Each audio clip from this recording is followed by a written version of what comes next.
recording on here in 3, 2. Hello, everybody. Welcome to the Pick 6 podcast.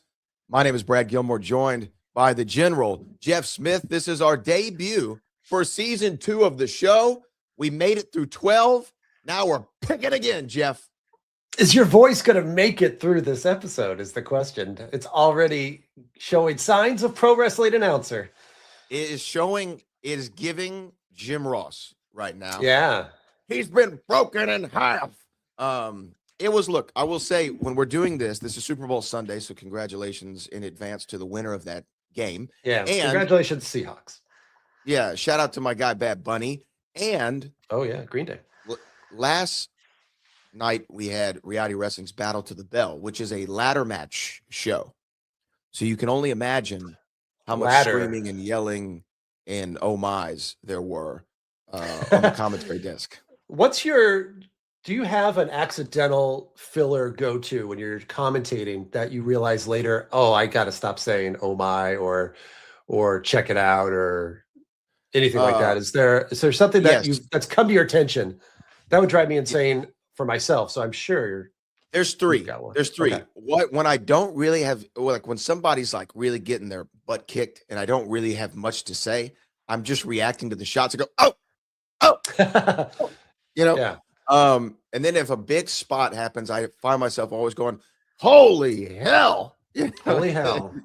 And then the one though that I like, that I always try to sneak in, because I think it's my like little signature, is if somebody, like, let's say they throw a clothesline, bang, and then the guy feeds up and he hits him with the second clothesline, bang. What I'll say is like a big lariat from Jeff Smith, and boom, there's its twin. And because he hits him with it again. And so I like. I like there's its twin if they do it again. So what if they do it a third time? Does that mess it up? And do you get upset? No, I just go, oh, holy hell. Holy hell. I like it. You know, okay. I say holy hell, and I say good God in heaven, I think.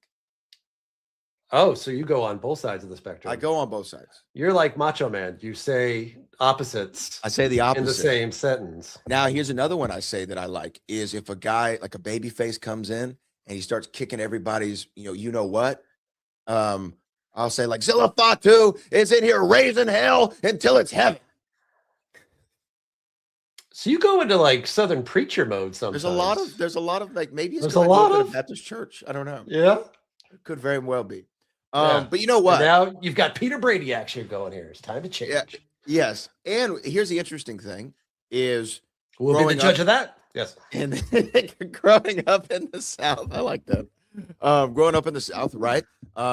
You're used to maybe some of the imagery and the accents that are featured in our movie of the day, Life. Ah, yes. Yes. Oh, look at professional broadcaster. Bringing it back, brother. Bringing it back. Someone's got to.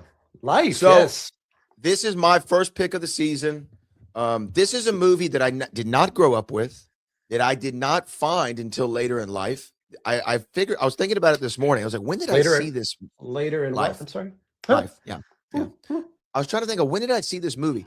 And it was one of those movies to where it was in 2019. I remember that. And I remember it was when you're kind of scrolling through, seeing like what's on Prime that you could just kind of fall asleep to. And I saw this poster and it had Eddie Murphy and Martin Lawrence on it. And I go, what is this?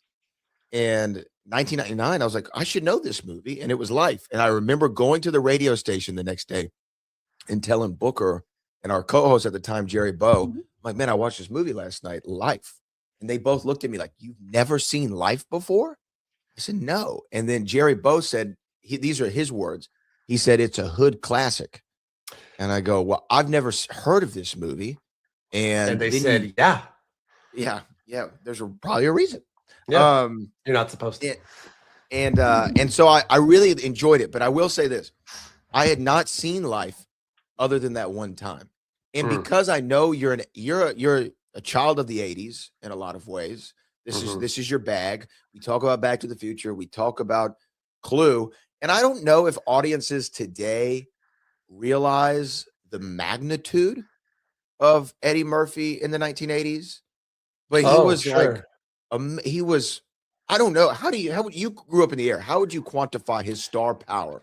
He would have been right up there as far as in comedies as Chevy Chase, as Bill Murray, actors that he often carried the comedies. He didn't need a partner. If you'll even like John Candy or Dan Aykroyd, were actors that had to team up for the star power, because sometimes when they did it by themselves, even Bill Murray, I would Yeah. guess, other than Stripes, but he needed the other Ghostbusters for that to be the thing. But he could do it by himself. He did Beverly Hills Cop and The Golden Child and those movies. Coming to America, 48 Hours, Coming to America. Coming to America, he basically It's an played ensemble. half the cast anyway. Yeah. And that's when he started doing that. And then in the 90s, he started to slip. And then there was Nutty Professor, which was huge. Women Be Shopping. That brought him back in a big bad way. And then Dr. Dolittle was a big hit, but certainly no street cred from anybody that appreciated his R-rated stuff. And he stopped doing the R-rated. In fact, Life, I think, is the last R-rated movie he did before Dolomite Is My Name, which was a huge comeback. And because people like, they love, absolutely. They love Eddie Murphy saying bad words. And so we missed it. So if you grew up with him in the 90s, you're thinking of him in the Haunted Mansion and Dr. Dolittle and all those little Daddy Daycare. If This Happens kind of movies. Where Bowfinger was a good movie. Oh, but I think Bowfinger is very good. That to me is more of a Steve Martin movie that Eddie Murphy is good in. And it's a weird, it's weird that they teamed up. Like it always feels like, I don't know why Eddie Murphy's in Bowfinger. Like, how did they get him? Because it doesn't seem like something he would do at the time. He is playing two parts, but it's not heavy makeup or anything like that. He just basically does it as a character. It's a nice throwback to Eddie Murphy, like SNL Eddie Murphy, Bowfinger. I love Bowfinger. Bowfinger is one of my favorite Steve Martin movies, one of my favorite Eddie Murphy movies, but I don't think of Bowfinger when I think of Eddie Murphy movies. In fact, I forgot about it until you just mentioned it, and I got all excited. And then this one, Life, when it came out, I remember when it came out, it was 99. So, and I'm old, so I remember, but it was during Eddie Murphy's weird, like, do we go? And the poster that you mentioned, the poster is kind of a cheesy, it's like a gay joke. It's like, as Norm Macdonald would call it, what's the worst thing about prison? It's the anal rape. It's Eddie Murphy. That's probably the first time that phrase has been used on this podcast. Sorry, YouTube. I hope it's been 7 minutes. It has. Good. It has. We can say whatever the F we want. It has Eddie Murphy and Martin Lawrence squeezed together between two very large fellow prisoners, one Bernie Mac. Yes. And almost unrecognizable because I didn't realize he was that large. But on the poster, he looks enormous. And they're looking like, oh, no, we're about to get violated. And it's like a funny little gay joke, basically which is funny because this movie goes the other way with that, but as we'll talk about. So the poster, I don't think did it any favors either. The title is too smart, I think, for its own good, because it applies, but it's also kind of just, it's like when the movie came out recently, Plane. You're like, okay. Let's put not a whole lot of effort in the title, but like really, I don't think there's a better title for the movie. No, the title is great. I think it's too smart for the time. I think it didn't tell you he's a nutty professor, right? Or it wasn't like wasn't like Ray and Claude's life sentence. Or snakes on a plane. Yeah, people sometimes like snakes on a plane. Yeah, but it's just very straight up. This is what the movie's about. There are snakes on a plane. Although the trailer for Life did have, I remember it did have the moment where they said life. Well, you have to. Yeah, you have to. I do and miss not a the lot era. You could put in the trailer. I do miss the era of movies where they would always have to say the title of the movie in the movie somewhere. You know, like next Saturday night, we're sending you back to the future. But you know which one irritates me is this movie right here, which is Remember the Titans. They don't say Remember the Titans. They say you'll always remember the night they played the Titans. And it's like, oh, you were right there. Just say they will always remember the Titans. Just say it. That's what we want. Somebody should have said, remember what, coach? Or whoever said it. Remember what? Remember the Titans. I think that sounds familiar. I think we've talked about that before because the best example in recent history is Hot Tub Time Machine. Craig Ferguson? Not Craig Ferguson. No, Craig no, Robinson. Craig Robinson. Yeah, look at it. This looks like some kind of hot tub time machine. Look to camera. Clue never mentions that the title. No, do they? They never High say Fidelity Clue? doesn't mention this is some high fidelity action. They never say Beverly Hills Cop. They don't. They never say Shaun Maybe of the I'm Dead. wrong. I'm just looking at posters on my wall. They never say Jaws. They never say Rear Window. No one ever says, you know what this is? This is Spinal Tap.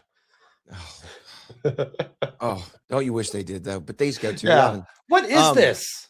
This is This is Spinal Tap. That's all you need to know. But Life is the perfect title for this movie. So Life like is a again, good title. why do you think you just didn't see it because it was the down period for Eddie Murphy? Like people remember also like this is what was the bit that David Spade did where he's like, oh look, a falling star. A falling star. Yeah. This is Distinguished Gentleman. Sorry, Clue director Jonathan Lind. I like this. But yeah, these are all fine, but they weren't Eddie in the 80s. Pluto Nash was on the horizon. It's just this is when Eddie Murphy just appeared like he was going through the motions. Yeah. I'm here to pick up a check.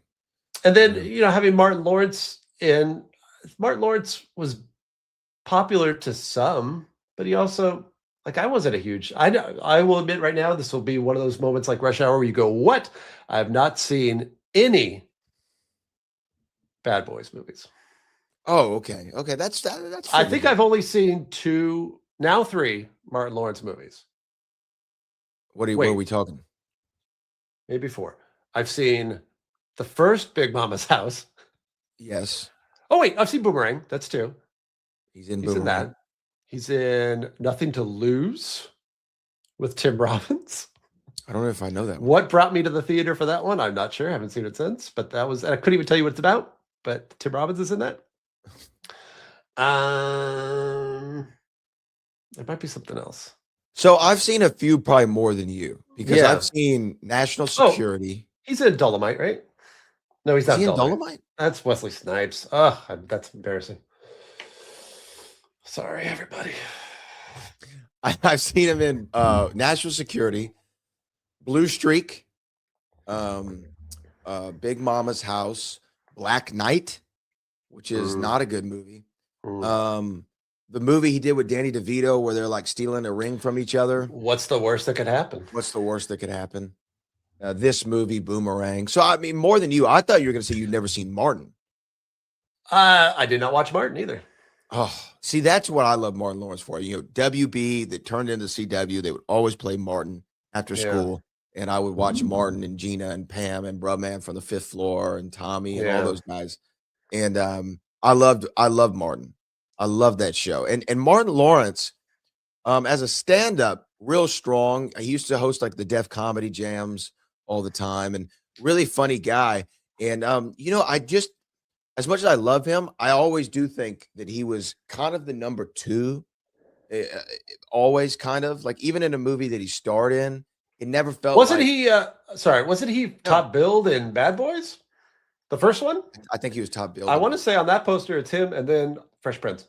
And then that was that. Come on now. Will Smith, like Will Smith's the star of those Bad Boy movies. And as far as this one, he does feel like he's playing the number 2 to Eddie. Yeah. Even though they're equally billed and they have equal screen time and both of them are highly focused on in the film, it's just Eddie's just Eddie. He's that guy. He's just that guy. And he's still so funny. The funny thing that I noticed watching this about Eddie Murphy is it felt like, and we'll get into this. He's my scene stealer, by the way, when we get into categories, because I think this is Eddie Murphy's movie. But it also feels like his character, rather than the movie letting us feel how we want to feel, it feels like Eddie Murphy has a weird control over the entire movie. And I can't think of any other movie I felt that in, but it's like when he's on screen, he decides when the scene is funny. And then when the scene is going to get serious, like when he decides to have a talk with Biscuit out of nowhere, it kind of comes out of nowhere. But it's like Eddie Murphy decided we're going to be serious now. And then that scene happens, and then Eddie Murphy decides we're gonna be funny again, and it's just like a weird. I can't describe another movie, like I said, where I felt like the main character was motivating how we were supposed to feel, as opposed to the movie making us feel a certain way. It's like this was his. He was in control. We're gonna be silly now, and then we're not. But it was always him. Like it cut to him when, or even at the end when the fire breaks out, it cuts to him. It's like he's telling us now we're serious again. So yeah, definitely his movie. And it felt also like this is the first time Eddie Murphy started to do his dramatic stuff, which I don't think people were ready for maybe at this time, because all we saw was, ooh, it's another Eddie Murphy in makeup comedy. So maybe it's like Nutty Professor. And it feels like a transition movie for him. Like some other actors, like Bill Murray has that too, where like, oh, he's not there yet with the drama, but you could tell we're almost there. Yeah. Yeah, you know what's interesting is this movie was Eddie's idea. He came up with the idea for the movie of two guys serving life in prison, and he pitched it to what's Ron Howard's partner's Brian name? Grazer. Brian Grazer from Imagine Entertainment. Yeah, the man with the hair, and they developed the concept, and I think this was after Nutty Professor, which was also an Imagine movie, and so they did help develop this concept, and I think that they had somebody else in mind before Martin. I watched a behind the scenes making of it like last week, and I'm trying to remember who it is, but they had another name originally attached other than Martin, and I got to figure out who that was because it's going to drive me crazy. But when you think about casting, this movie's got a strong cast. When you think about the names that is in it, like when you were watching, were you like, oh, he's in it, he's in it, he's in it?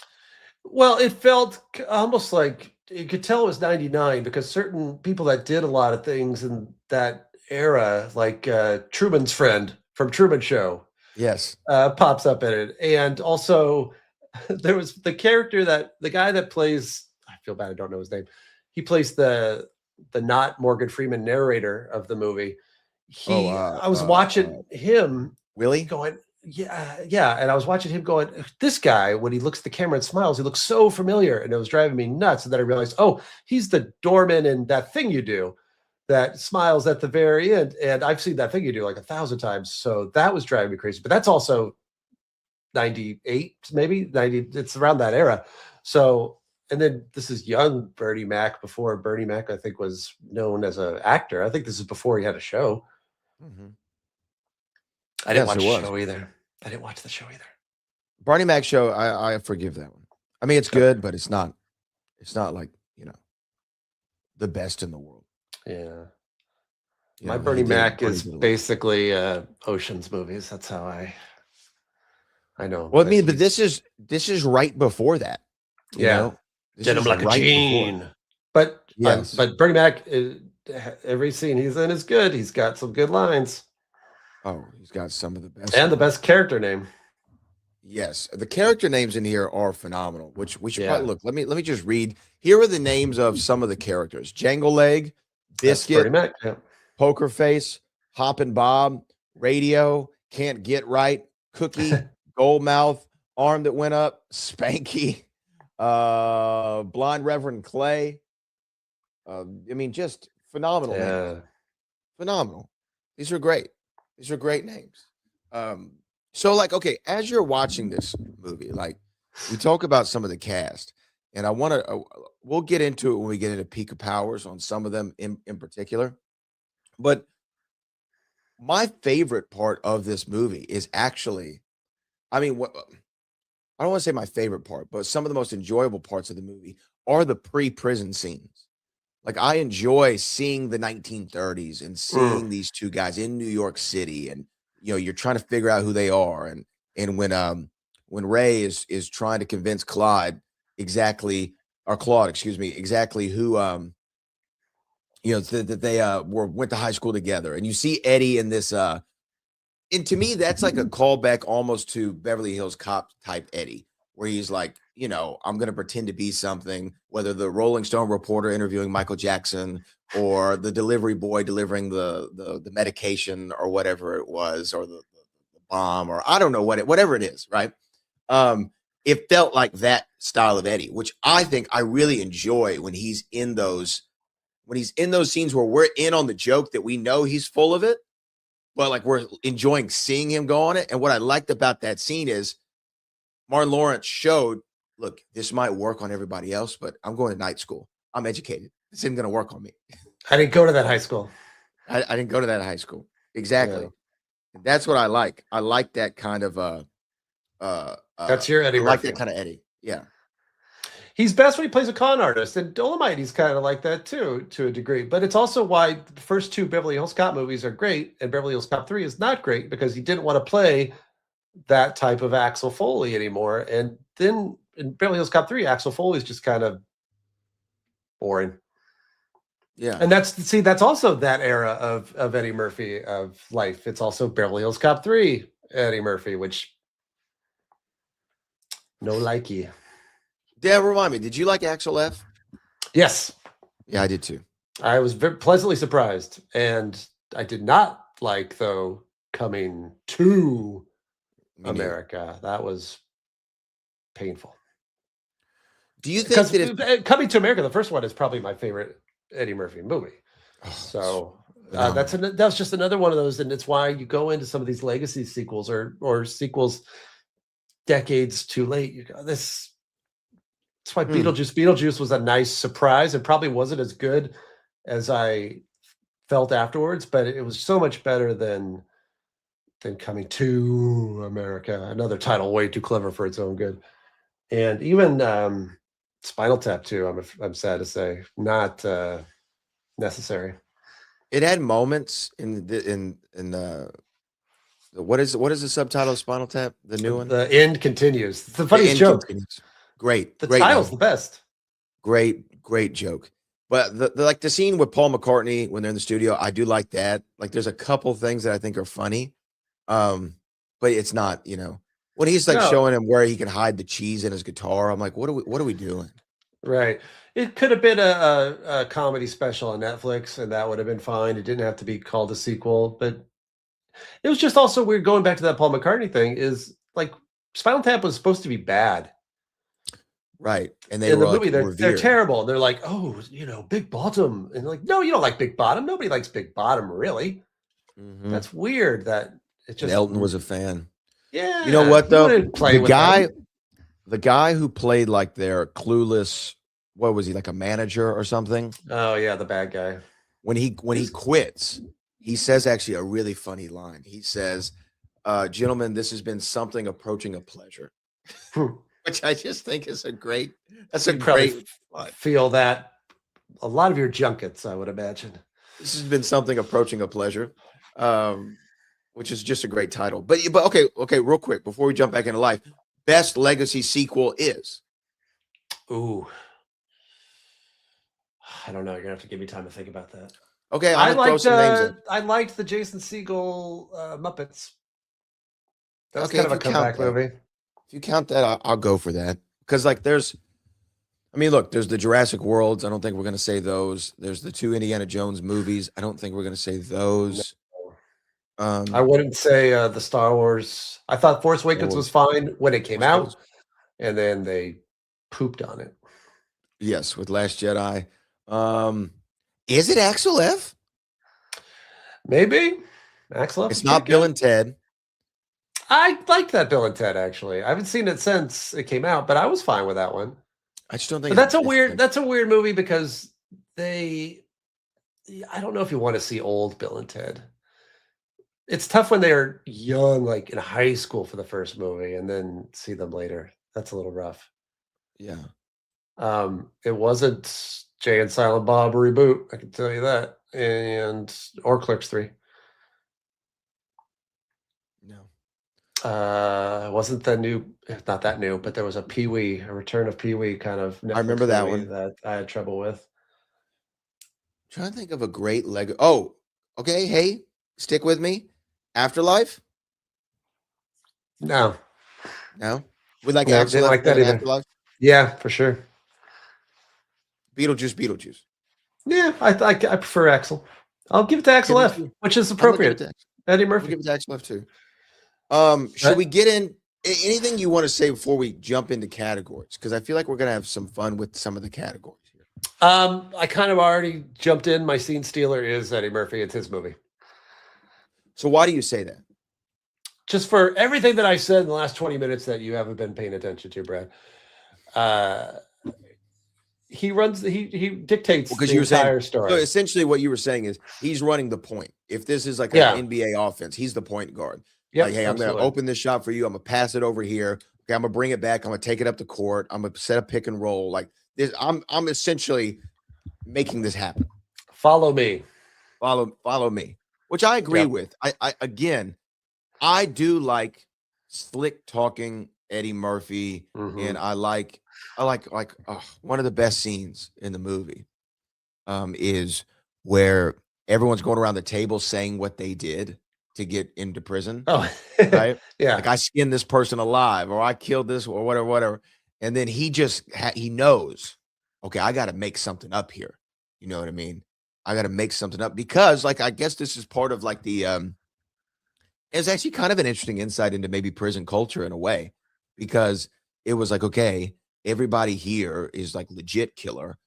I'm not, we're wrongfully accused because we're two, black guys in Mississippi in the 30s, and they're just going to throw the book at us.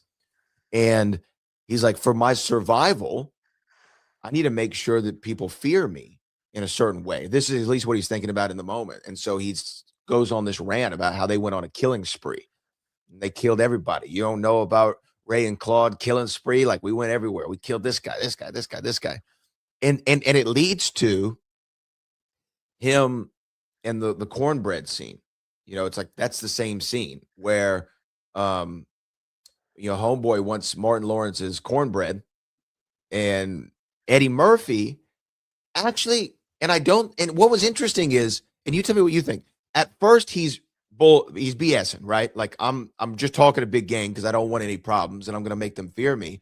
And you could tell he was doing it from a place of fear, right? Like I'm afraid, so I'm gonna make this story up. But then when it gets to the cornbread scene, which is just seconds later in this movie, he actually seems legitimately not fearful at that point. He seems like legitimately like, no, don't give him the cornbread. F that. Like, that's your effing cornbread. Tell him to get his own effing cornbread.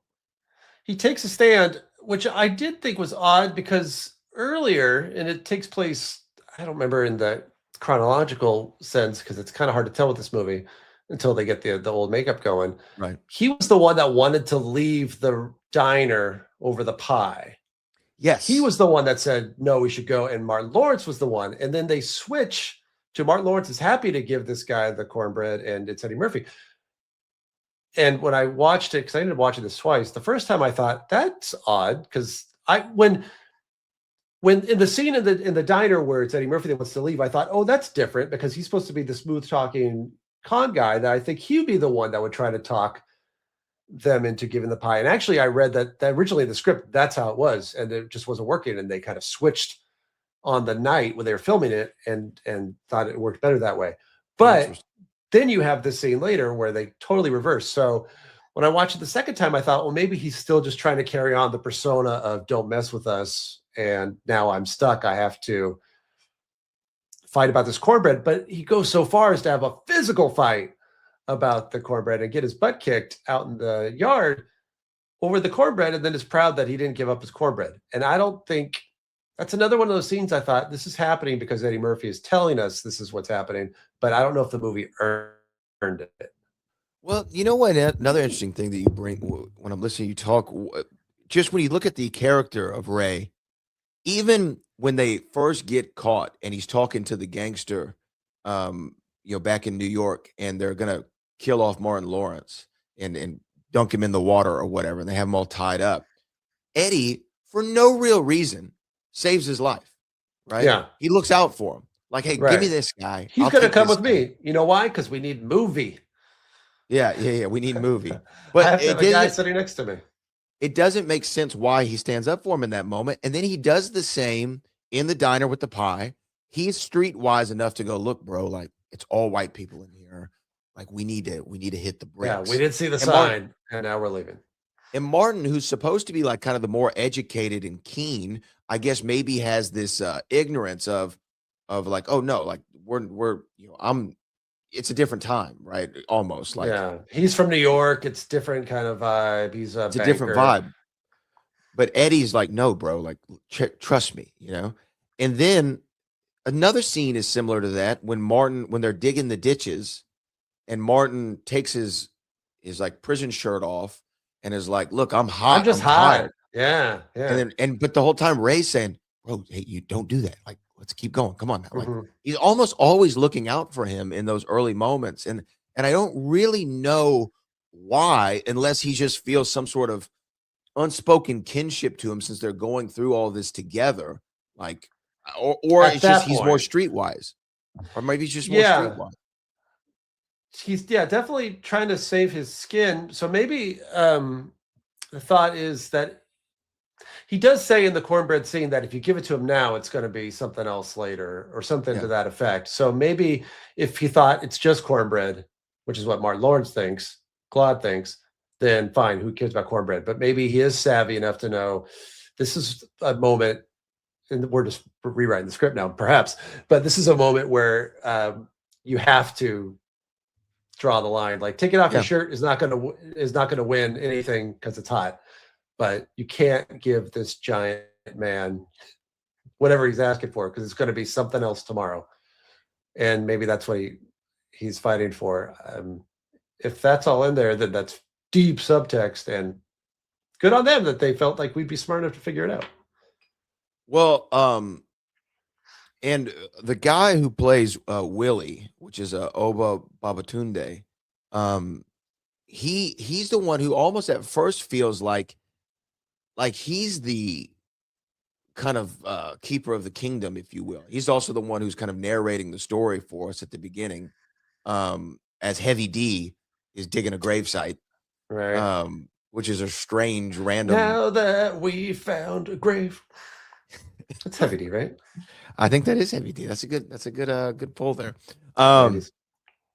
But he's the one who says, okay, that's enough. He's taken enough of a beating. Yeah, you're right. Mm-hmm. And it's like, okay, that's interesting. And maybe in that moment, he's like, oh, this Ray guy's got heart. Like he's actually a good, I don't know. It was just, there were like some really interesting emotional moments in what's supposed to be a comedy. There's a lot of interesting emotional beats. Well, that's the thing. It seemed like some of them, maybe there were deleted scenes or things that. What's good about it is all the other inmates seem like super developed, like they have backstories. Mm-hmm. But it also feels like maybe they had more that we don't get to hear. Because it seems like he just decided I'm the leader of this, and he's had enough. But then he's never the leader again. But he's never a leader again. Yeah, that's what I couldn't understand. He shows up at their grave later, mm-hmm. I guess, because he liked them. Yeah, and supervises the burial. And I guess he was in on the little trick at the end that got them out of jail. But yeah, it was there was some mixed, I guess, emotions in here.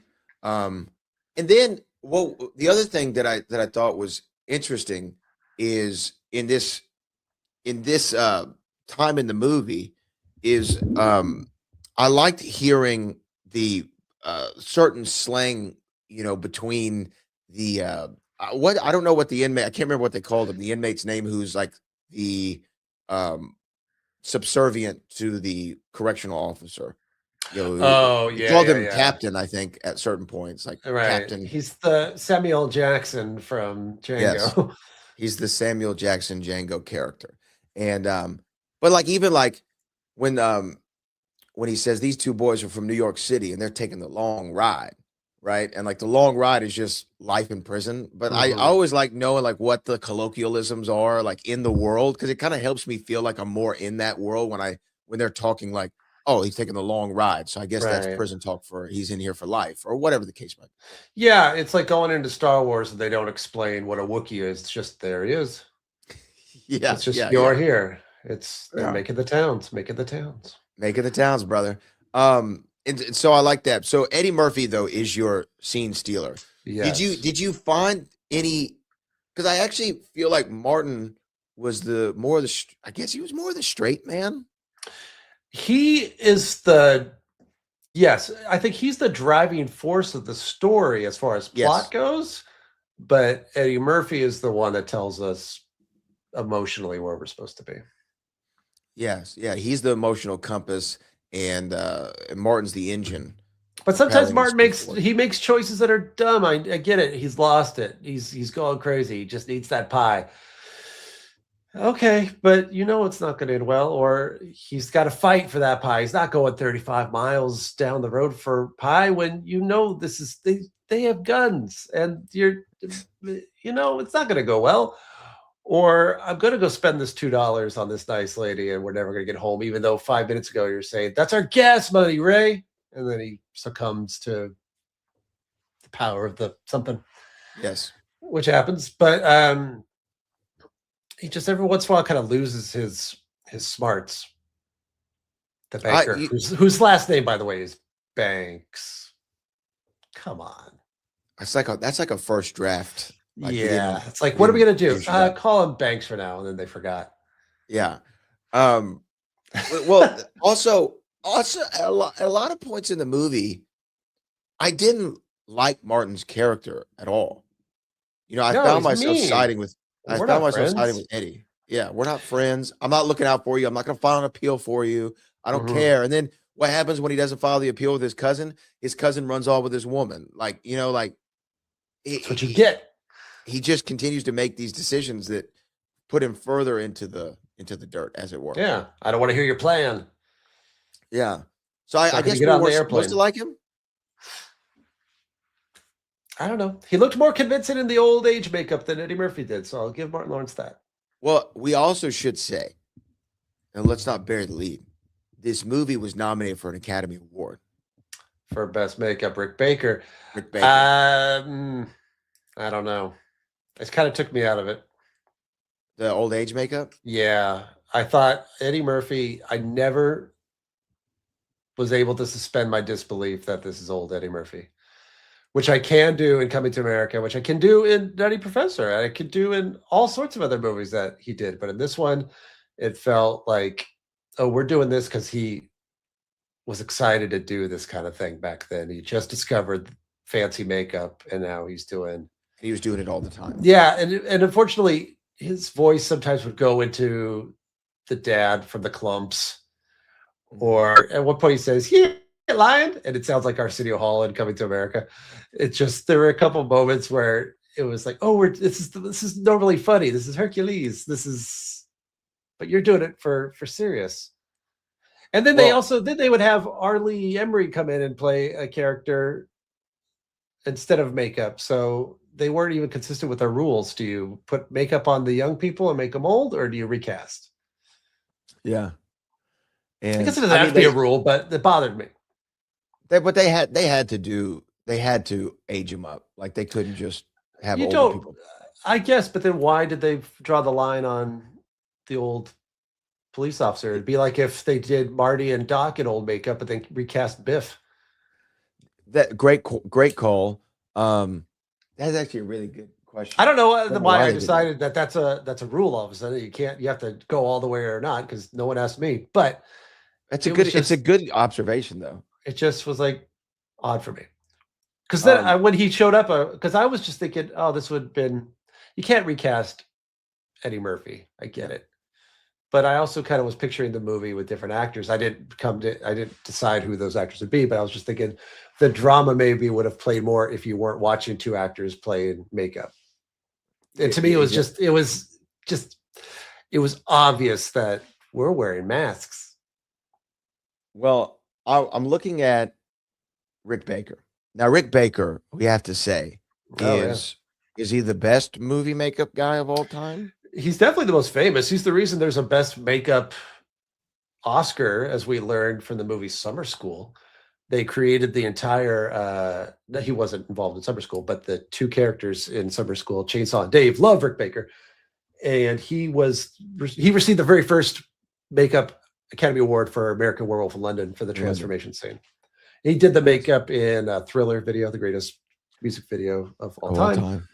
And he did the clumps in Eddie Professor. He did the makeup in Coming to America. He basically any like famous makeup transformation is probably check Rick this Baker. out. He's been nominated, let's see, 1, 2, 3, 4, 5, 6, 7, 8, 9, 10, 11 times for best makeup at the Academy Awards. And he's won 1, 2, 3, 4, 5, 6, 7 of the 11 nominations. And very good. Here were the ones that were nominated. You've already mentioned a few, but let me just tell them for the people. An American Werewolf in London, Grey Stroke, The Legend of Tarzan, Lord of the Apes, Harry and the Hendersons, and he won for Harry and the Hendersons. Coming to America, he was nominated for. He won for Ed Wood, The Nutty Professor, and Man in Black. Then he was nominated for Life, How the Grinch Stole Christmas. He won. He was nominated for Norbit, and then The Wolfman in 2011, which I don't know that. Oh, the Benicio Wolfman, probably. That or is was, it? Yeah. yes, Benicio. Okay. Who I recently met at the Critics' Choice Awards. What a phenomenal guy. Flippy for real. Yeah, I love Benicio. Who saw the track? I love me some Benicio. Was he weird? No, he was awesome. I like awesome. He could be both. Yeah, I mean, he seems like he'd be weird, which I like. That's why I like him. I will say, he was not weird. He was warm. And no, he was great. He was great. Matthew Rhys is an all-time celebrity, though. Married to Kerry Russell, is in a lot of stuff. Matthew Rhys is an all-time guy for me. One of the nicest people you'll ever want to meet. And recently, Jennifer Garner and Judy Greer, who I sat down with in person. It was good. I was a fan. Yeah, both of them. Oh, yeah. I've had a long-standing crush on Judy Greer, which I've not told her, but I've interviewed her several times. It's probably best you haven't, but no, I get it. And I can't put my finger on exactly why. I mean, not for the obvious reasons, yes, but I feel the same way. And something about her. Something. Good. Great actress. Great picker. She picks roles really well. I love everything that she's in. Yeah. And she's a great beauty. Shout out to Judy Greer, my homegirl. Yeah. But going back to this, let's go to. So I agree with you. I think Eddie Murphy. No, I'm taking it back. It's not Eddie Murphy. Take it back. He's not the scene stealer. It's Bernie Mac. Oh, Django Leg. It's Django Leg. He's just in every. So we're talking about a scene stealer, right? Yeah. So when they show up, who you talking about when it's over with? And even like, I mean, Bernie Mac, I guess he was playing, to put it nicely, dim-witted. Would that be the best characterization? Sure. In a PC environment of how to describe him? Oh, I see what you're saying. Because were we to believe that he had some sort of mental capacity issue? I don't know, but he certainly wasn't all the way there. Super brilliant, or maybe he was. Well, none of them were literate, right? Because that's actually a funny that's a whole scene. No one can read. No one can read, and Eddie Murphy. We'll get to that. One of them, yes, yeah, okay, we'll get to it. Yeah.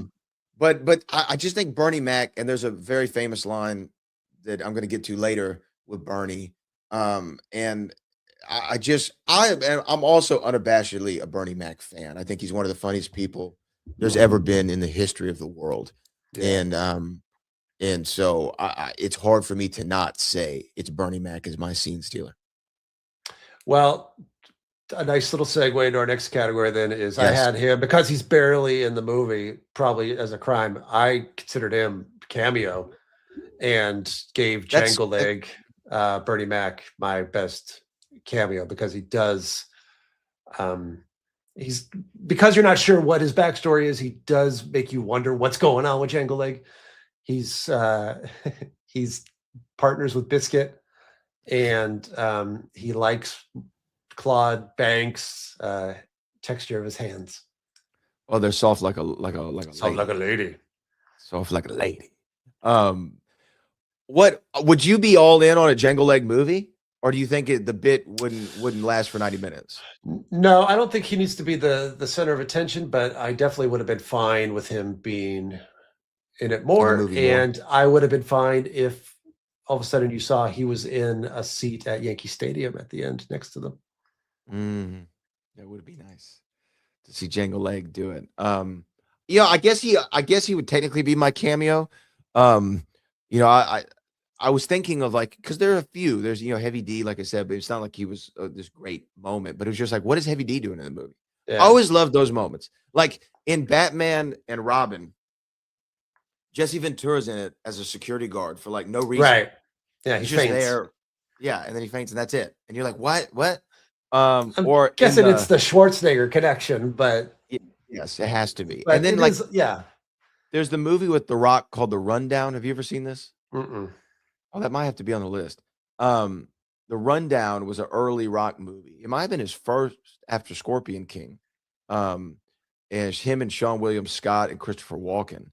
But there's a scene in the movie where he's walking into a club, and as he's walking in, Schwarzenegger's walking out and just says, "Good luck." And I guess it was like supposed to be this symbolic passing of the torch, action star to action star moment. But it was just like, whoa, what? Why is he in the movie for? What are you doing here? Or even Brad Pitt in Deadpool 2, who's in it for a second, literally a second. And you're like, what? How did this happen? So Heavy D was just an interesting cameo for me. Can you think of the "What the hell are you doing here" cameo in like what's your favorite one of all time? Oh gosh. Does do any come to mind? You know, Michael McKean's cameo or his part in Planes, Trains, and Automobiles seems to come out of nowhere as a state trooper, and I guess his part originally was more. But it is odd that he's one of the top billed people in the movie, and he just has a scene when Steve Martin and John Candy are almost home, and he just basically makes their car impounded, and then that's it, and he's gone. And it's a weird, like, another one of those, "What are you doing here?" And that's it. Yeah, why? Okay. Yeah, why are we doing that? I'm sure there are others I can think of where the problem is they're usually jarring and takes you out when it's somebody super famous and super unrelated, and you find out later, oh, they were visiting the set that day and decided to. Is it Dustin Hoffman in some movie? I know exactly. Yes. What am I thinking of? The Holiday. Oh yeah. He's in The Holiday. Yeah, just there he is, because he was there. He was there. Let's put him in the movie. Why not? Throw Dustin Hoffman in the movie. Yeah, I always love stuff like that. As we move on to our next category, it is we're doing some new ones here. But what do you have next on your list? On my list, I have something classic for Pick Six, the Great Scott favorite scene. Great Scott moment. Great Scott moment, and I have two. I'll just pick the one that we kind of alluded to, and it's Ray reading Poker Face's letter that he's been carrying around for 4 months because none of the inmates can read, and so Ray reads it for him and basically informs Poker Face that everybody that Poker Face has ever known is now dead. And it's a very funny, just simple scene. And then he asks if anybody else has letters that they want to And they go, no. be read, and they all say no. Ignorance is bliss. Ignorance is bliss. That was a funny scene because he keeps going on. And my sister, I can't remember her name. Oh no, yeah, she's dead. Is it her? Oh no. Oh wait, no. Judy's dead too. Yeah, she's dead too. That's a great one, and I really do like that scene. And that's also right when we get Bernie Mac and Claude have their first interaction with one another, or we're supposedly supposed to believe that Bernie is he, well, we'll talk about it. I mean, he's not gay, but he is, or it's like one of those prison things. What do you think? He's not really explored, so who knows? We don't I'd know. say yes, because he's partnered up with Biscuit, but Yeah, he's got wandering eyes. he's got wandering eyes. Yes. Also, yes. So my scene stealer, or excuse me, my great Scott moment is the Spartacus scene. You know what I'm talking Oh, about? I'm the daddy. Yeah, yeah. Yeah, I'm that boy's daddy boss. The pappy. That out is of Pappy. the scene for me, which is, even though like that's been done to death, the Spartacus scene in a lot of different movies and comedies over the years. That one in particular, this one was so funny. And it was like a nice, actually emotional moment where they all kind of band together and they stand up to the Yeah, authority and they're just like, I'm that boy's daddy boss. I'm the dad. Oh, that's be my child, boss. Out of happy. Like it's just such a great scene, and that's my great Scott moment. yeah. I would say that's up there, and then my close to second was I liked the scene where they all are going to sleep and they imagine having an evening at Ray's Boom Boom Room. Raise boom And boom. I thought that was very well done. It's makes this movie a little bit different to have a scene like that. It's a little stylized Ted Demi moment, and I thought it worked. And I thought it was very funny that Martin Lawrence is there working because nobody likes him at that point in the movie, Yeah, yeah, and he's not everybody well else liked. is doing their favorite thing, like Cookie's eating a great steak, and Poker Face is gambling, and Mhm. and uh, and it's all a night at Ray's Boom Boom Room. You got to go to Ray's Boom Boom Room. So, two things on I Ray's wish he boom had boom. Ray's Boom Boom Room at the end. By the way, that goes nowhere too. That's another one. They have these little things that they like set up, and then It goes nowhere. never But mind. but there's a couple things on Ray's boom boom room I want to say. First, yes, I love that scene where everyone's doing their thing, they're enjoying themselves, and it was almost reminiscent of Sugars, right? From Harlem Nights, Oh yeah, yeah, Sugar Ray's. Um, yeah, and in this movie, in that boom boom room scene, it reminded me of Harlem Nights, and because of also like Harlem Nights had this incredible cast, of these very prominent black actors and comedians of their day, all kind of collaborating. This one's similar to a lesser extent, but you did have Martin Lawrence and Eddie Murphy and Bernie Mac in the movie. You have Anthony Anderson in his first film ever as Cookie. You have a really solid cast of characters. And the other thing is, I would love to have seen a full movie of Ray's Boom Boom. Like I'm all yeah, in on Ray's Boom Boom. yeah. Well, it might be Harlem Nights. It's kind of is But when you Harlem mention Nights. it, Harlem Nights, that makes me think too. Harlem Nights, when it came out, not a huge hit either, and either was Boomerang for that matter. So it kind of goes back to what we were talking about before. That this was kind of in the Eddie Murphy, even the movies that we think are good now. Vampire in Brooklyn was around this time. It's Yeah. like he was doing some stuff, and that was another. Hey, let's get makeup on. Isn't that fun? Not if the story's not good. And but yeah, and then there's also a reference to Harlem Nights in this movie where he's fighting about the I'm cornbread, fighting. and he says, Yeah. I know a person named Della who hits harder than you," and that's Della Reese, in the famous fight scene from Harlem Nights. From Harlem Nights. Yeah. Yeah. And which is yeah, it feels like it's being paid homage to in Mhm. the fight scene with Biscuit.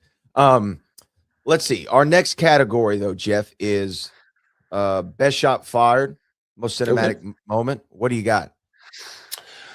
Best shot fired. Da, da, da, da, da. Why don't you talk while I try to find it on my list? Well, I mean, just for me, Oh, when I you talk found it. about the most cinematic shot, it was the Ray's Boom Boom Room scene for me Mhm. as well. Just the opulence. I love the opulence juxtaposed with they're in this prison camp. And even Eddie says it earlier when he's like, "Oh, every time if you ever go to New York, go to Ray's Boom Boom Room, most happening spot in Manhattan, right?" Yeah, And you then should have seen he's it like, last "What?" night. And it's all in my head. It's got to start in your head. Mhm. It's got to start in your head, and then we pay it Yeah, off where we see it in his head yeah. of what it looks like. And I just thought it was a really great juxtaposition between these guys in this Mississippi prison camp versus here's this opulence and this decadence of Ray's Boom Boom Room in Manhattan, and they're all having a great time. I thought it was very cinematic flair in that sequence. Yeah, it's probably the most. There are little moments in here where they try to do something different, and sometimes it works, and sometimes it doesn't. When we were talking about Ray when he's trying to BS his way through how tough they are. They've got some jump cuts in there that show that we're looking at different takes of probably improv of Eddie Murphy talking about how tough they are and how murderous they are. And Yeah. that to me, I thought was a little stylish out of nowhere. And they don't do anything else like that in the movie. And it felt like, this is almost an outtake reel all of a sudden. This movie won't have a blooper reel. And Right. then, but it does. And then, Boom Boom was kind of that way. And then the scene that I picked was just the passage of time where you see the different inmates when they leave jail or their prison, and they just fade away. That's how you know either they got out or they passed away. We don't know, but eventually everybody's gone. Everybody's gone. And you bring up an interesting point when we talk about tone and we talk about cinematic moments and things that they set up and don't do, or things that they don't revisit or what have you. Is let's talk about the director of this movie. Okay. This movie was directed by Ted Demme. Um, and when you look up stuff about Ted, there's not a whole lot that he did that I know. His directing credits go for Yo MTV Raps, which you know, The Bet, No Cure for Cancer, Who's the Man, The Ref, Beautiful Girls, Homicide, Life on the Street, Gun, Subway Stories, Dennis Leary's Lock and Load, interesting. Lock and loaded. Monument Avenue. Then he did Life, and then he did Blow, which is the Penelope Cruz and Johnny Depp movie.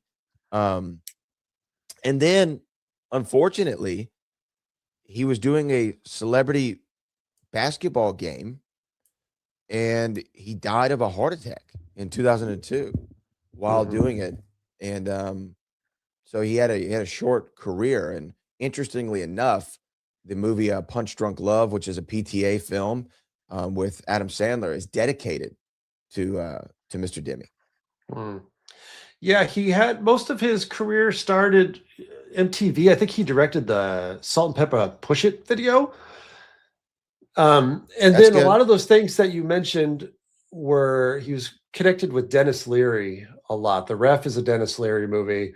Lock and Loaded was his stand-up comedy special, and he directed back when Dennis Leary was becoming Dennis Leary. He did a lot of little short, I don't even know what you would call them, but they were just short little rants on MTV that would go on after videos or before commercials, where Dennis Leary would smoke in black and white and just rant about whatever Dennis Leary did back in his real cocaine-fueled early days.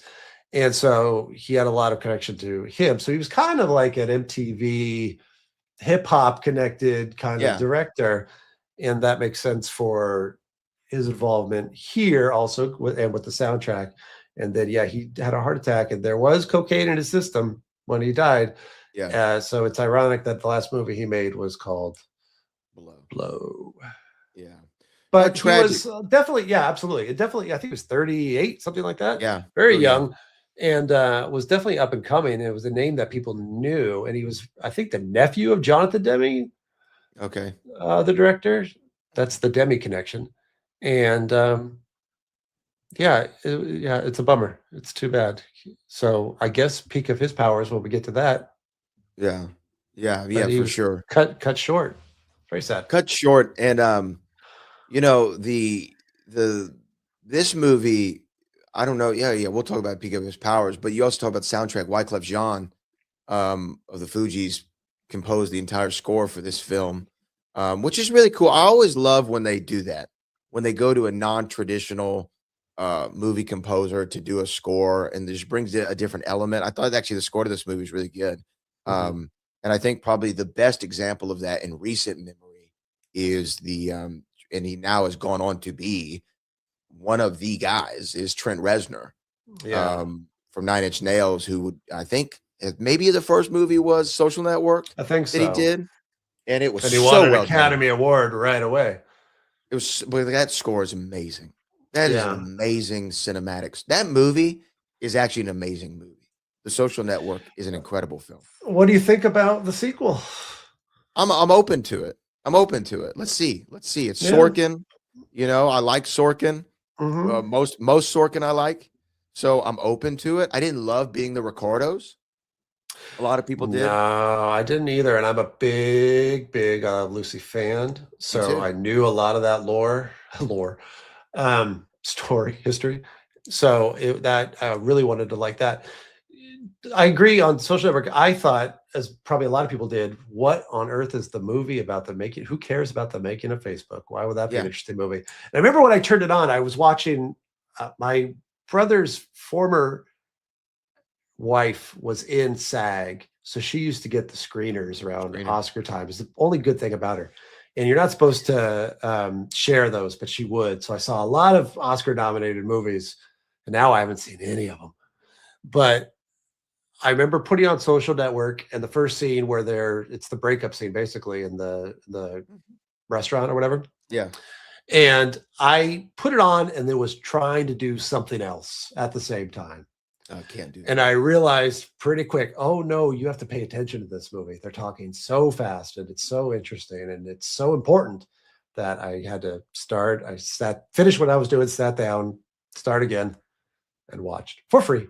Thanks. And to that person. isn't that the scene that I think Fincher said, like he shot it 100 times or something like that? That wouldn't surprise me. I think he's known That for multiple. that's hard. How did they do that? That's amazing. How do you do that? And the thing with the Sorkin script is it's so wordy and it's so Yeah. dialogue heavy and it's so specific rhythm. Yeah, that's where his page count does not. One page is not a minute in a Sorkin No. movie. You could have It's a a few 300-page script, and that's like an hour and a half. Exactly. So I don't know. Oh yeah, we talking about the score. So score. Black Club John. Danny Elfman is a Danny fine Elfman. example too. Danny Elfman Yes. was the lead singer of Oingo Boingo, and then all of a sudden he was doing scores, and now he's one of the most famous film composers of all time. Yeah, and a lot of that was that collaboration with Tim Burton. I think was really like a lot of the big ones. The Batman theme, everybody Oh my remembers gosh. from '89. Beetlejuice. Beetlejuice, Nightmare Before Christmas. So many that he would go on to do. So that is our. I don't know what category we were. Oh, we were on the cinematic shots. We were doing shots. We went to score. Yes. What do you have for your? Do you have a favorite quote? One-liner legend? You're gonna eat your cornbread. A lot of the quotes I will not say that are good in this movie. Can't say it. I won't. Mhm. And when I want to. My count is very low. I think my count is 0. Yes, as is mine. I'm proud to say. So no, so cornbread is safe. And it's the one I Yes. think people know most from this movie. That if you say you're gonna eat your cornbread, if you know life, you know. The Pappy. I think if you've seen the movie, you know it. In my research afterwards, I didn't realize that was such a iconic line, and I think the laughter that they all do in the line is genuine because I don't think it was scripted. You could tell they were all having a lot of fun. They looked like they were having a ball. That's kind of why I had a problem with the makeup at the end. It's like, oh, they're having fun. It's like Halloween. We're old. Yes, I do think that the laughter was legitimate, and that's also the power of Bernie Mac. Like, have you ever heard the Steve Harvey story about Bernie Mac for Kings of Comedy? I don't think so. So Bernie was the Kings of Comedy, of course, is Bernie, Cedric, the Entertainer, D.L. Hughley, and Steve Harvey. And Steve was originally the closer, and then it would be Cedric before Steve, DL before Cedric, and Bernie would open. Well, Bernie starts opening. Okay. Bernie starts opening, and DL goes to Steve, and it's like, bro, I cannot follow this guy. Like, it's so hard. Like, can I go on first? And so they move Bernie to the second spot. And then they do a couple more tour stops. And Cedric's like, hey, I don't want to follow him either. It's so difficult to follow him. Let's switch spots. So then he starts opening. I mean, he was the third spot right before Steve. Steve does it for like 2 shows and goes, okay, I'm just going to host the show. We're going to put Bernie last. And that's going to be what it is because he's just too funny to follow. And that was the story of the Kings of Comedy. And I think that even in the scene where he says, I'm the Pat, you know when they were getting ready to do that scene, Bernie was standing there, and they know they're all going to say, "I'm the dad, I'm the boy's father, I'm the this." You know, he's like, "Ooh, wait till they get to me. I got something for their Yeah. ass. I got Right. something for And they their may ass. not even use it, but I'm going to make them all laugh Yeah, I'm gonna pop him with this one." for today. I'm the Yeah. pappy, and it was so hilarious that I do believe that was like all legitimate reaction that they left in the movie. And sometimes those organic moments are the most are the best moments of this medium, you know, is when you're able to capture something that's organic and real, where everyone's present and engaged and on the same wavelength, and the reactions are pure and genuine in the Mhm. most human way possible. That is the art of great cinema, to be able to have that in a movie, even a movie as silly as Life is. That is such a great microcosm of what makes this art form so incredible. And I think capturing a real laugh, people can try, you best actors in the world. It's like faking a sneeze. It's never 100% accurate. I think of Wayne's World for whatever reason, where they're sitting on the car watching the airplanes, and Garth asks Wayne, "Were you ever attracted to Bugs Bunny when he used to wear a dress and uh, play a girl buddy?" And Mike Myers is laughing. I think he's even laughing at something else they got to take for whatever. But Mike Myers laughs so hard, and it's so real. It makes you just laugh because the laugh is real. The laugh is real. Laughter is contagious. It is, and that's my one-liner legend. It's hard for me to beat that one. What's the next category we got here, Jeff? I've got the prop shop pick. Oh yes, what do you got for this one? Well, I don't feel good about it because I would take it, but then I would return it immediately because I'd feel bad about having it, and that's Ray's Daddy's watch. Oh yeah. I would admire it and then say, I don't want this on my shelf. I don't want this with me because it's not good. That's his dad's watch, but he shouldn't have gambled with it. He shouldn't have gambled with it. The watch is a good one. I actually went very obscure. I went very obscure Okay. with this one, and I'm going back to the Ray's Boom Boom Room scene, and I want the outfit Martin Lawrence was wearing.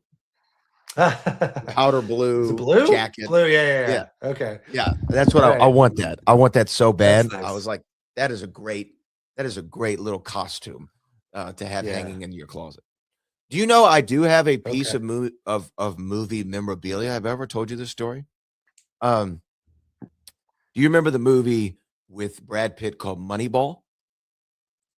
Yes. Okay. There used to be this auction website. Do you I don't have the remember. money ball? I don't have the Moneyball, but there used to be this auction Okay. website whose name I forget, but it was like a website where they would exclusively deal movie props. And you could go and bid on them, and they were from the archives or the wardrobe department or whatever. And they had some Back to the Future lots on there. So obviously, I went to go see what they had and went to go bid, and I was outbid on everything that I bid on for Back to the Future because I don't have that kind of disposable income. But I was Yeah. like You looking need a through. not big hit. Yeah, I was looking through to see like, okay, what else do they have? And they had a um Giorgio Armani sweater that Brad Pitt wore in Moneyball. And the starting bid was like $5. And so I just put in a $5 bid, didn't Yeah. think about it. And it's one of those websites where you have to link your card to it before you can bid. And so didn't think about it. And weeks later, I get a package in the mail, and there is Brad Pitt's Giorgio Armani sweater from Moneyball that still hangs in my closet. $5? $5. $5.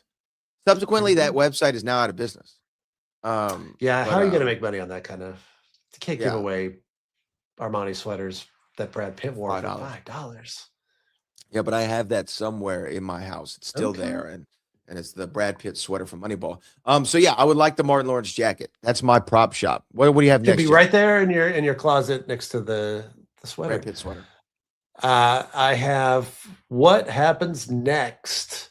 Yes, the Marty something's got to be done about your kids award Something's for got to be what done about happens your next. kids. If there was another scene that explained what happened, this movie ends.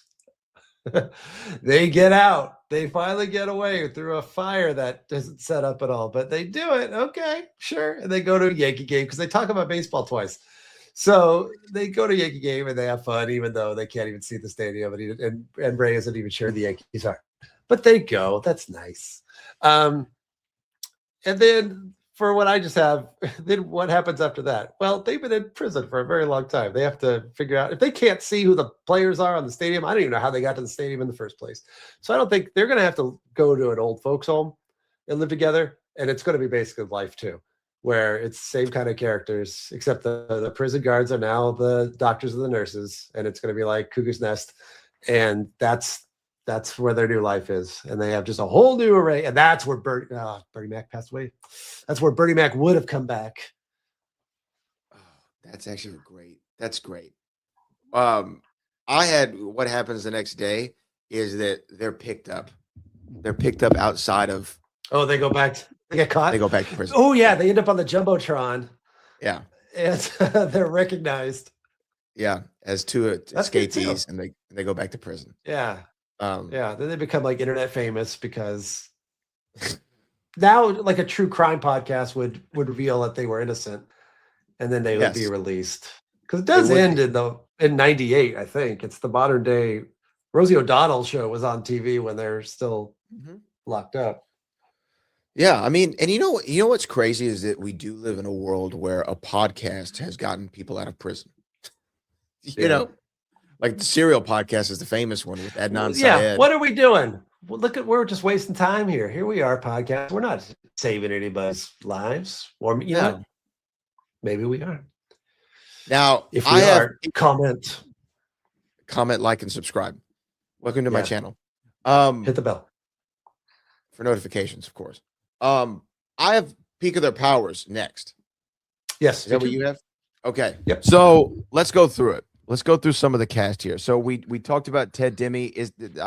Is Blow peak of his powers or is Life? Blow. Yeah, I think Blow's peak of his powers. So he was on his way, and then we don't know. We don't know what he could have gone the way of Guy Ritchie, where it was like, hey, you know, didn't follow through, but he could have. We'll never know. I'm thinking. So just some names that I'm just pop out at me. Anthony Anderson, not peak of his powers. Oh, just starting out. Okay, let's talk about Martin Lawrence. Yeah, I would say this is peak for him for me. I think because this is still in the middle when Bad Boys. I mean, the new Bad Boys did great, but was it because of him? I think it. I don't think you could have done it without him, but it's a legacy sequel too that we have to consider. That's true. That's true. If you look at his movie run, I'm not talking about Martin, and I'm not talking about stand-up. I'm talking about just movies. So let's take a 10-year run and just see what we think here. Starting off with Bad Boys, I'll give it to him. A Thin Line Between Love and Hate, Nothing to Lose, Life, Blue Streak, Big Mama's House, What's the Worst That Could Happen, Black Knight, National Security, Bad Boys 2. Ooh, Bad Boys 2 is pretty big. It is big. I think that's the end of his run. But Big Mama's House was very big too, and that was all on his shoulders. Yeah, his Big Mama shoulders, and he made 3 of those. But this is in the peak. This is in the run. Yeah, 90s. I think it goes Life, Blue Streak, Big Mama's House, Bad Boys 2. Like that's peak. But this is in the peak. This is in the peak of his powers. Yeah. But then we have to discuss Eddie.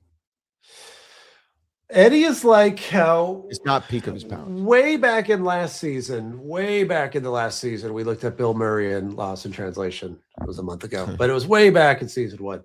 And this is kind of a similar spot where he was doing comedies still that weren't really hitting big. And then he tried for something dramatic, and then it changed his career.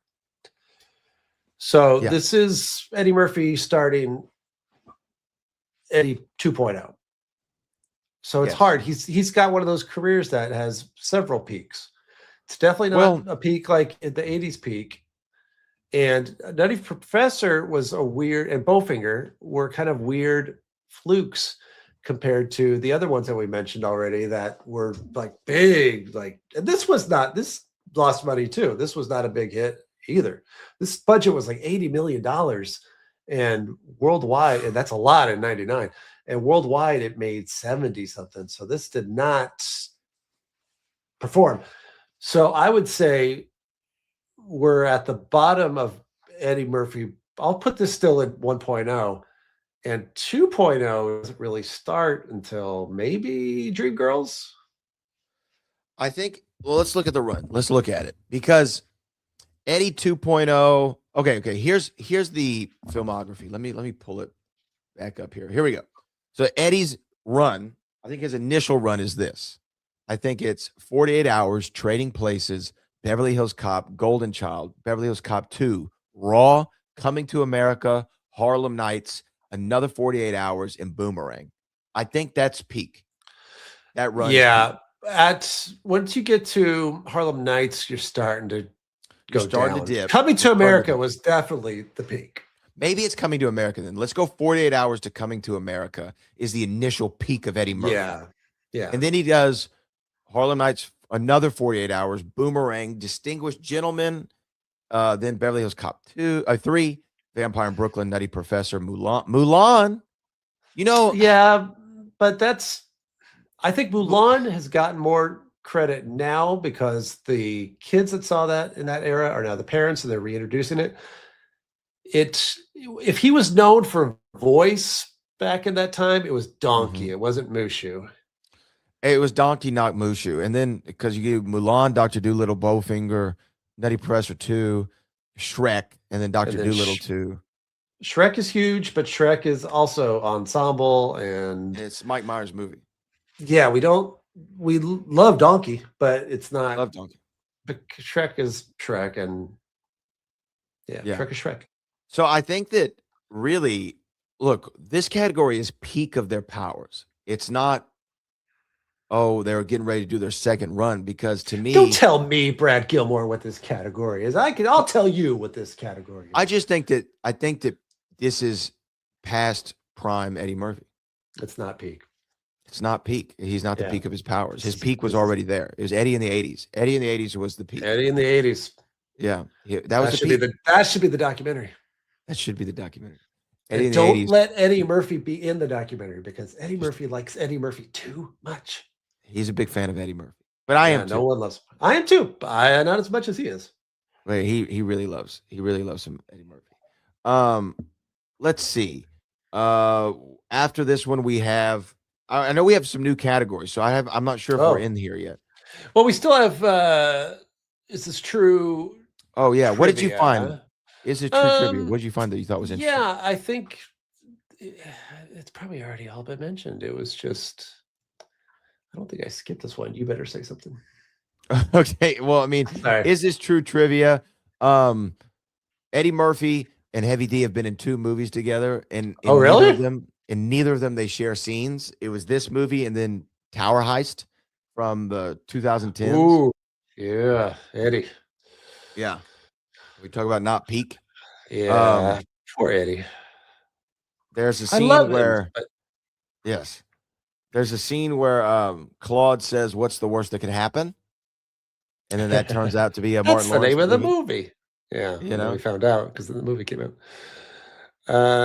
Eddie Murphy and Eddie Murphy's son and Martin Lawrence's daughter are getting married. That's pretty good. You're not going to have that on any other trivia. Yeah. I'm trying. Rick James. Should we mention that Rick James is in this movie? Rick James is in this movie. Spanky. Yeah. So that's just a stretch. Just weird. Strange. That's a weird. I guess one you mentioned cameos that take you out. You're like, is that Rick James? But of course, Rick and Eddie have the relationship together from Party All the Time, and my girl wants to. They do. She just wants to party all the time. He puts diamonds on your finger. I'm gonna put you in my movie. So that's some of the is it true That's good trivia. Stuff. That's good stuff. Sequel, prequel, prestige is what I have. Yeah, I would. If this category is basically, would you give it a sequel? We basically mentioned 2 different sequels that could be done. They either go back to jail or they go to the old folks' home. I don't know if we need a prequel, although you like that. You loved that time period where I did they're like the time before they period, went to 30s. life. That was good. I think for me, 8 episodes, prestige TV is the way to go because then we can meet the other inmates better. Completely agree. Like Because you could that's, do I a mean, that's a whole. compliment. A compliment I'll give the movie is that I wanted more of not the main characters, but of the supporting guys. And I I wanted to agree. know why the not Samuel Jackson was doing his thing. I wanted to know who the lady was making pies right next door to the inmates and sticking them out of the window, feeling confident. And I want to know like who was sitting next to them at the baseball game. Well, I love, like you said, like I love Jangle Leg, I love Biscuit, I love Cookie, I love Yeah. Poker Face, and to be able to spend some time with them And and then we could understand more. have, yeah, we could have given Biscuit more time to make up his mind because, boy, he comes to that decision, a pretty big choice of hopelessness that he did seem like he was wrestling with too much in the movie, other Yeah, than Eddie Murphy deciding, hey, let's talk about it. You look sad. And then you'll be okay. You'll get out of jail. I don't want to talk about it. I'm going to go dance with this lady. And then he runs to the gun line. yeah. It's a bummer, but it just seemed like, we're changing gears now. We should a little bit of a tonal shift, A tonal as it shift. were. It's a bit of a tonal shift, as they There's a say. bit of a tonal It is shift. wild tonal stuff. I did not know you could adjust tone. No. Um, you know what? We also didn't talk about, but I agree with you, Prestige TV, and I also just want to give a shout out to the gorgeous Sanaa Lathan, who's in this movie. We didn't talk about her and peak of her powers. She would go on to have a hell of a career, and life was kind of at the very beginning of her run. Because she would go and do Brown Sugar. She would do, I mean, a lot of movies that maybe you have seen, maybe you haven't, but Best Man, Perfect Guy, Now You See Me Too. I mean, movies that maybe aren't like the best in the world, but oh, she did Love and Basketball. That's the movie I was trying to look for. She did Love and Listen, Basketball and Brown Sugar, two movies that I really like a lot, you and could she did a ton tell of television. Brad likes her because you notice how he got so close to the microphone as he's talking to her that this has become like a weird ASMR moment Look, in the podcast. Sanaa Lathan is 54 right now, and she looks 34. She's gorgeous. This is a gorgeous woman. All right. Um, So another she's a shout fan. out, Judy Greer. Sanaa Lathan.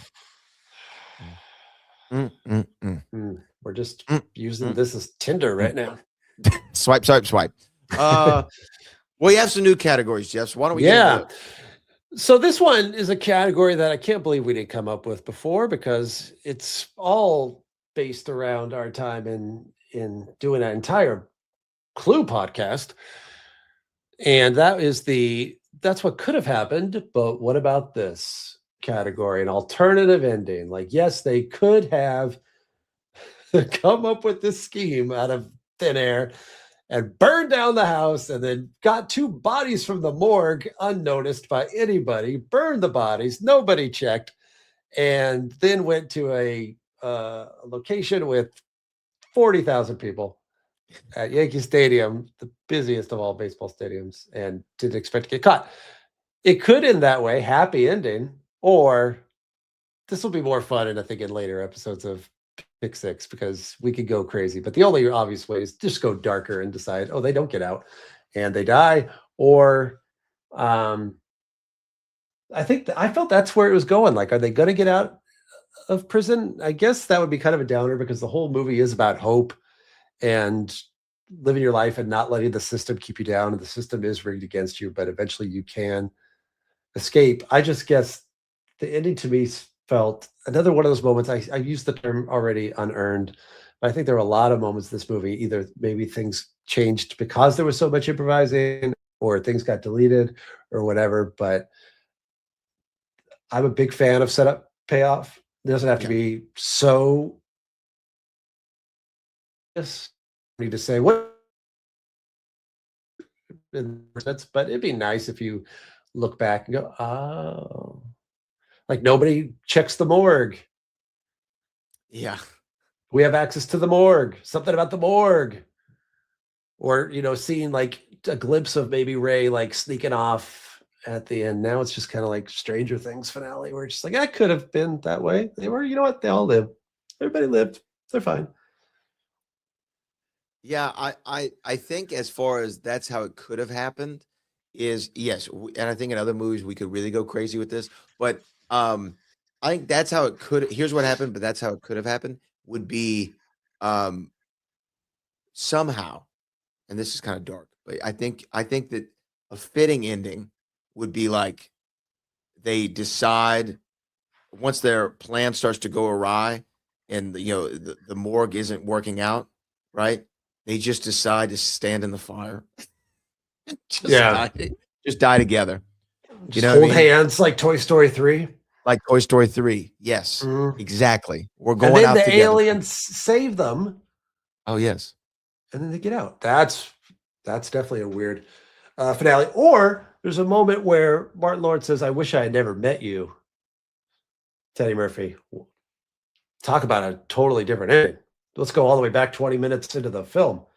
Eddie Murphy does not follow him into the bathroom at all, and Martin Lawrence becomes a great banker, has a family, and Eddie Murphy opens a boom Opens the boom boom room. boom room. Yeah, yeah. That's Um, that's different.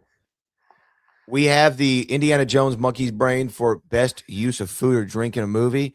Um, Yes. is it not the cornbread scene? Cornbread is very obvious. I also Pie, white people pie, white people pie. white folk pie. Yeah, and that's the Yeah, one I'll say. But yeah, pie is definitely a catalyst in this movie. So and cornbread too. The and food, cornbread the too. tooth, the sweet tooth causes issue Now in let me this ask movie. you this. Let me ask you this. You're a California native. You're living Yes, in the New England area now. Um, yes, where do you sit on cornbread? I love cornbread. You're a cornbread guy. I don't know. Yeah, Like in the South, it's like so normal to have cornbread all the time. So I don't know if it's yeah. as much of a thing in other parts of the country. If you go to a barbecue place, then it's still typical in places I've gone. I don't think I've been to barbecue here, but in California for sure.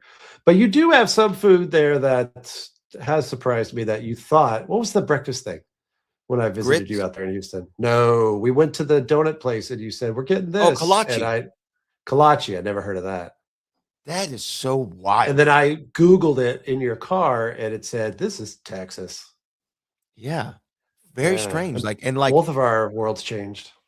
a kolache is such a huge thing in Texas. And like there's like the kolache factory and the kolache shop and the kolache this and the kolache that. And you get the Big Earl from Shipley's. And like such a known thing that I'm always perplexed when people don't know it.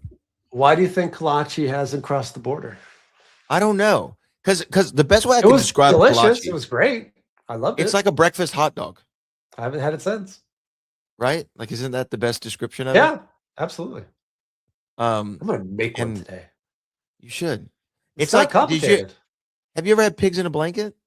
Yeah, it's like It's that. kind of like a big pigs in a blanket, Yeah, right? and delicious. Oh, it's the best. Could tell It's it's the getting best. lunchtime, I'm folks. very hungry. Um, I also say the I want best, cornbread and a kolache. the best email address you could create from this movie was a Oh category that yeah. at first I was pitched it as a different name, but it was my racehorse idea. But we've changed that because that's somebody else's, and I want to go with the best email address you can make. And to me, it's I the Pappy at pick6podcast.com. Yeah, I would say raise boom boom, but be careful because that might be a website.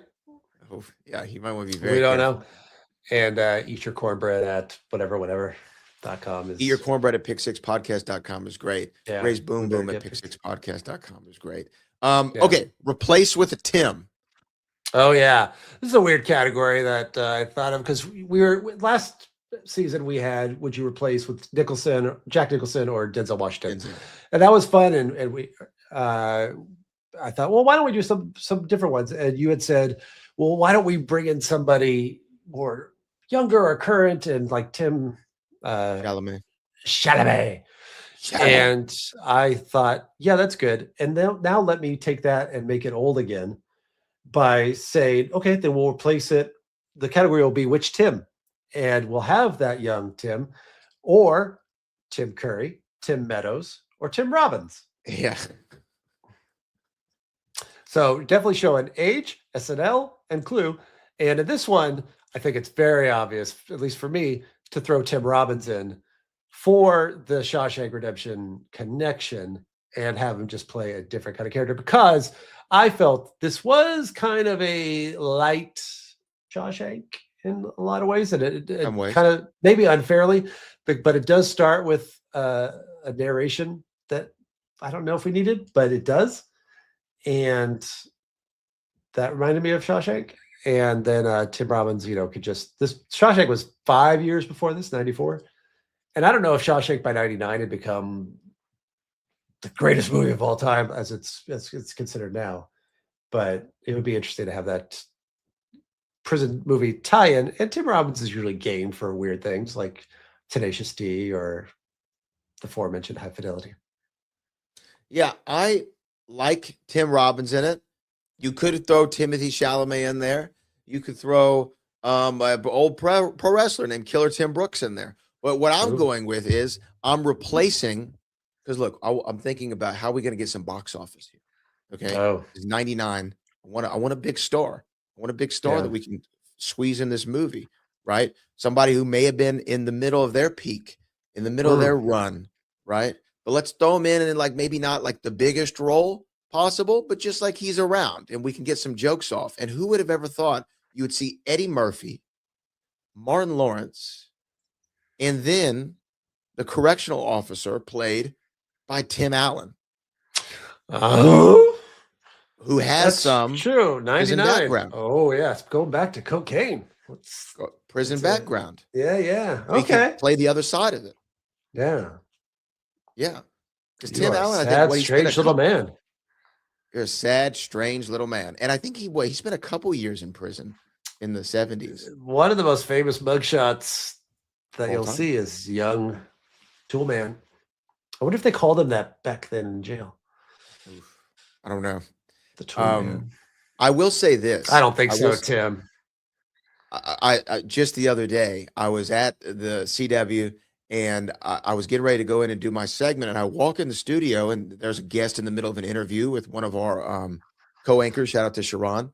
And I'm looking and I turn to the producer who's 24 years or 25 years old. His name's Brendan. I go, "Hey, is that Al Borland?" He's like, "Who?" No. He goes, "No, this guy." He literally goes, "Who?" I go, "Al Borland." He goes, "No, I think his name's Richard." And I go, No, I know. I'm like, he's from Home Improvement. He's like, "I don't know what you're talking about." And I go, "The show with Tim Allen?" He doesn't work at Home Improvement store. He's an actor. He had no idea. And I'm like, and then I looked and I'm like, "Oh, that is Richard Karn, who is Al Borland on the show." And then we talked about the Seahawks and the Patriots for a long time because he's a Seattle guy. And then, we took a nice little photo with each other. But that was one of two great interactions I had this week. The other great interaction I had this week was I was at the press event for podcast, Apple. Right? Yes, exactly. I was at the press event for Apple, and I'm standing there in the media room, and Harrison Ford walks by. And Harrison Ford passes. He's 6 inches away from me, right? And he's walking with a purpose, so I'm not going to stop him. But he walks by, 83 years young, and I realized in that moment, this is legitimately the first thought that went in my head. The very first thing I thought, as this icon of cinema is walking by, I go, "Holy crap, I'm taller than Indiana Jones." That's the first thing that was in my head. I was like, "I'm taller than Indiana Jones." How tall is he? He must be 5. Wow. I'm surprised. Now maybe that's what happens when you stand next to Carrie Fisher in 3 movies. You're gonna look like a giant. I thought he was gonna point at you. He's famous for pointing. I had a very similar thing when back in the 90s, I walked by at Disneyland Arnold Schwarzenegger and thought the same thing. He's not that tall. Is he not? Arnold's not when tall? He was I don't know if he was governor yet. But yeah, I'm 6'2". Yeah, you're tall. I was taller, so I felt good for a minute. And then I realized, well, he's got everything else going for him. I'm just walking. He's got money, power, fame, muscles. But I will always be taller. But you'll be taller than It's Arnold, like and I'll be it's taller like than this. Indy. It's like the story I just heard recently on a podcast. Chris Farley was dating one of Lorne Michaels' assistants or something like that, and they broke up, and he was all upset. And then he went off and filmed the movie, and he came back and he was talking with Spade, as he does, and somebody else. And he said, so she come crawling back yet? And he's like, no, I don't think so. It's my Spade. And he said, well, whoever I heard she's got some new boy toy. And whoever he is, he's not funnier, he's not richer, and one other thing. And he then found out that she was dating Steve Martin after Farley. So 0 for 3, whatever the third one was. Oh, that reminds me of the other David Spade story where I think he was dating Laura Flynn Boyle, and she tells him that like, oh hey, I'm going out tonight or something or whatever, and no, they were at like an MTV thing, and he met Jack Nicholson, and Jack Nicholson told David Spade, hey, Spade, I'm gonna steal your girlfriend, and David's like, ha, what? Yeah. And then they end up getting into like an automobile accident or something, and like a little fender bender, and it was on the news, and it's like actress Laura Flynn Boyle and Jack Nicholson in a fender bender in their limousine. He's like, rats. But anyway, that's my Tim. That's my Tim Allen. That's good. We're doing. Yeah. Yes. I think. Did we have another new category? No, I think we've hit the was it. end. Yeah, I think we're at the end. We're still evolving. It's season 2 now, and we want to get creative. We're workshopping these categories. Yeah. If you have any suggestions, tweet us or Instagram, message us. I would love to get some category ideas of what we can do on the Pick 6 pod. But Jeff, okay, final determination. Yes. Would you recommend Life? I would recommend Life. I thought it could have been better, but it was still pretty good. So I think that's the best characterization of this movie. It could have been more. There was a lot of opportunity to be bigger and funnier, but when the credits rolled, I go, I had fun with that. That was fun. Okay. Now, you had said at the top that you hadn't seen it since the first time you watched it again. How has your opinion of it changed in the downtime? Did you like it more? Did you like it less? Did you like it the same? I liked it the same. Okay. I remember I was like, oh, I know why I like this movie. When I watched it, I go, oh yeah, I remember why I like this, why this stuck with me, why I wanted to suggest it. I had a lot of fun, and I love Eddie. He's just such an icon to me. So him in anything I can watch, but yeah, this one in particular, I didn't like it more or less. It was the same, but I did enjoy Life, and I'm glad that we got to sit and chat about it. For sure. Now, what is though? I wonder what we're going to talk about next one. Now, I sent you a list before we started, which you did not respond to. Oh, I didn't even see it. They may our fine listeners may get some behind the scenes. Is there anything on there that you have seen? One of them. Is it close to the top or the bottom? It's the second from the bottom. Okay, good. Okay. Then you haven't seen the one on top? No. All right, there it is. So I don't even have to goose around it anymore. We are going to look at, I think, from the year maybe 86. Let me look, everybody. Hold on. But it's a movie that 86. I love. 86. We're going to look at a young Corey Haim. It is not with a Feldman. There's no Feldman in this movie. There is a Chuck Sheen. It is a movie called Lucas. A young Winona Ryder, a young Cary Green, fresh off of Goonies. This is a teen sports kind of movie. Feel good? Have you heard of it? I haven't even heard of it. I'm looking at the cast. Lucas. Jeremy Piven, Gary Cole, Corey Haim, Charlie Sheen. Yeah. Oh, good. Folks, we're going to Lucas. Okay, Lucas is up next on Pick 6. I'm excited. Yeah. I've never even heard of it. I haven't seen that in a while either, and I have very good memories of it. I hope it holds up. Holds up. Well, you know what? For the General Jeff Smith, my name is Bo Brad Gilmore. This has been the Pick 6 podcast where we were talking life. And now Moving on to singular movie titles, singular word movie titles. We're going to Lucas. Starts with L. Another L. And we'll be back with Lucas on season 2, episode 2 of Pick 6.